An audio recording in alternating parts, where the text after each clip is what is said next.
Hi, and welcome back to Suricata Crafts. I'm Rebecca, and today I'm going to teach you how to make a very basic drop spindle. It's a super simple device that you can use to spin fiber into a ply to make yarn. All you'll need for today's project is some oven-baked clay, a 5mm dowel that's at least 8 inches long, some fiber for spinning, and an oven.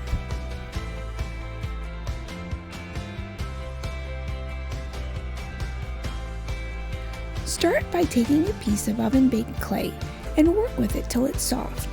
I used a piece about the size of a small marble.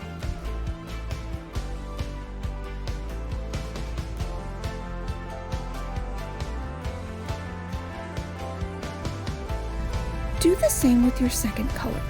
Work with it until it's very soft and malleable.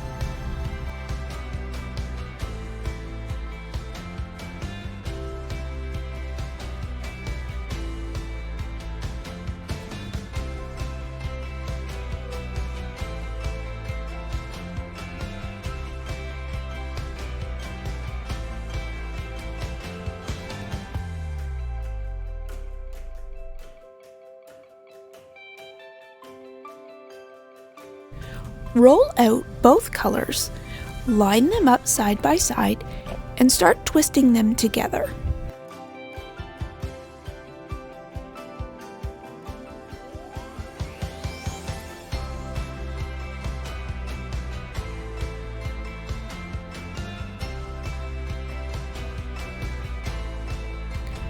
Be careful you don't manipulate the clay too much, or all of the colors will become muddy and mixed together, and you'll end up with pink instead of red and white.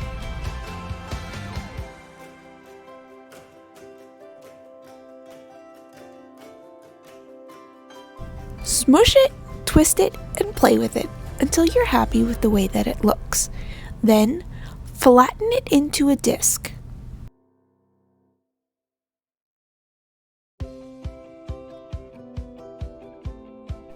Work with your disc until it's flat and even and around 2 inches in diameter, all the way around the circle.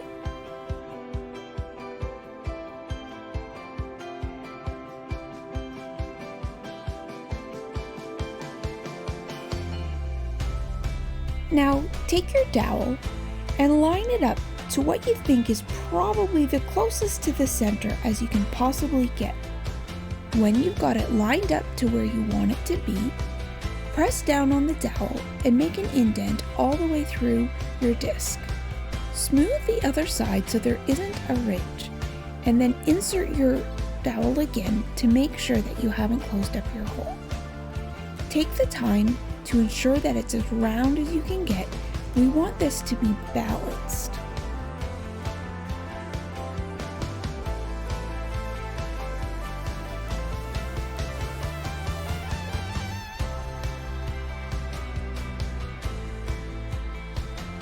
You can even take a ruler and measure from the edge of your inner circle to the edge of the outer circle, making sure that there aren't any parts that bulge out or dip in. This can take a while, but be patient. It's worth it to do a good job to have a balanced whirl in the end. Place it on a cookie sheet lined with tin foil, and then put it in the oven at 275. We're going to leave it in for about 15 minutes.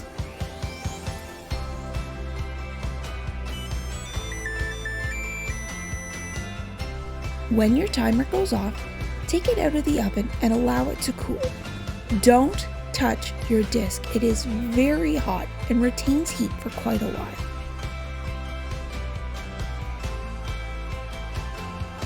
Let it cool about 10 or 15 minutes on the cookie sheet and then transfer it to a cooling rack.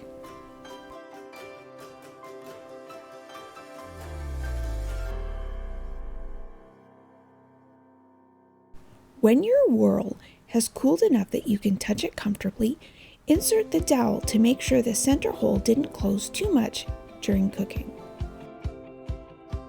Now we're going to measure 8 inches long on the dowel and cut it off and smooth the edges.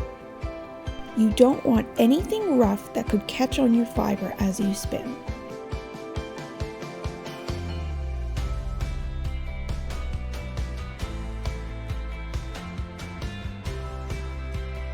Support the disc with your fingers as you insert the dowel. That way you don't crack it while it's still warm on the inside. As you can see, the shaft holds the whirl firmly, so no mechanical attachments are necessary. Now for some spinning. I only meant to spin up a little bit for a demonstration, but this spindle is so balanced and so quick, I got carried away.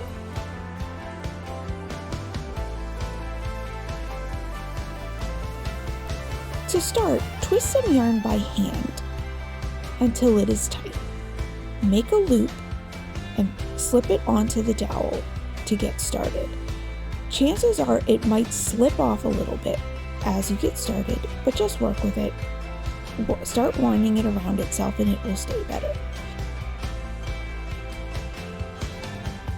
So you make a loop, twist it, and slip it off your thumb onto the dowel so it holds onto itself. And that way it won't fall off while you're spinning. Dangle the spindle by some spun yarn with your left hand and use your right hand to spin the spindle counterclockwise. We always spin plies counterclockwise, and plying them together we spin clockwise. This is called your S twist and your Z twist. I hope you enjoyed this quick tutorial on making a drop spindle. I hope you give it a try and make your own. Feel free to share photos on my Facebook page, Suricata Crafts. I'd love to see your creations. Don't forget to like, subscribe, and ring that bell so you don't miss the other videos. Have a great day and happy crafting.